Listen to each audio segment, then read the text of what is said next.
Što ako Bitcoin probije 48.000 dolara sada i recimo da sam ja u krivu?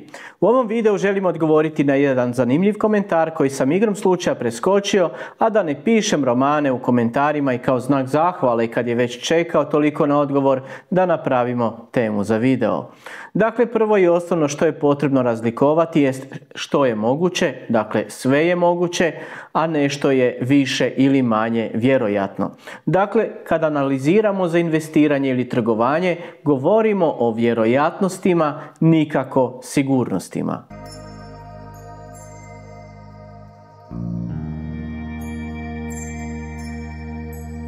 Zato uvijek ono što je potrebno učiniti jest postaviti radnje, odnosno što ću učiniti ako sam u krivu, ako je moja procjena pogrešna.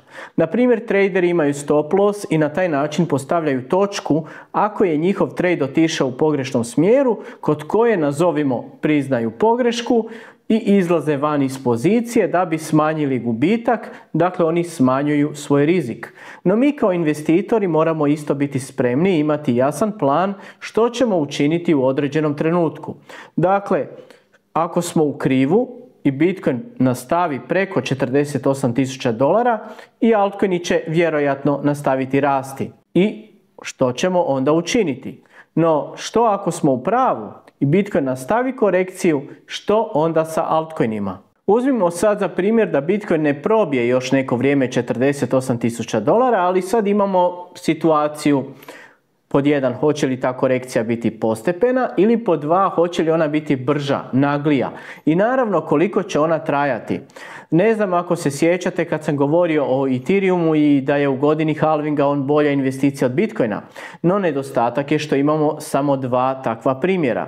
No u tim primjerima nekih cca mjesec, 2 je prvo Ethereum kao i dosta drugih altcoina prvo skakalo, a tek nakon toga su išli u korekciju. Tako da čekanje te velike korekcije ne mora biti toliko plodno kao što neki misle. Evo daću recimo na primjeru TAO. Evo pogledajte sad ovaj chart. Gore je TAO, a dolje zelenom linijom označena je cijena Bitcoina, a žutom okomitom linijom označeno je vrijeme kada je Bitcoin išao na 48.000 dolara u prošlom mjesecu, a TAO je tada vrijedio oko 250 dolara. Sad zamislite da sam ja pod pretpostavkom da će Bitcoin imati korekciju, što je u tom trenutku i bilo točno, išao prodati TAO na 250 dolara u nadi da ću ga kupiti recimo za 150 dolara za TAO. Dakle, sad bi imao duplo nižu vrijednost i ne bi više imao TAO. I sad recimo da se opet Bitcoin odbio 48.000 dolara prema dolje, koliko bi bilo vjerojatno da će TAO pasti na recimo i 200 dolara da ga ja potencijalno kupim niže. Dakle, predlažem da dobro razmislite koji coin, odnosno koji projekt idete tako prodavati da ne bi jeftino prosuli dijamante. Zato ja ne čekam taj mili ili nemili događaj, istina imam nešto sa strane ako do njega dođe, ali ako vidim da je recimo coin koji sam gledao na dolar sada 20-30% niže, krećem sa akumulacijom, jer dok ne dođe do potencijalne korekcije, možda projekt ostvari 2-3 partnerstva i napravi recimo 3x i kad dođe do korekcije, čak i da padne 50%, što ja imam od toga?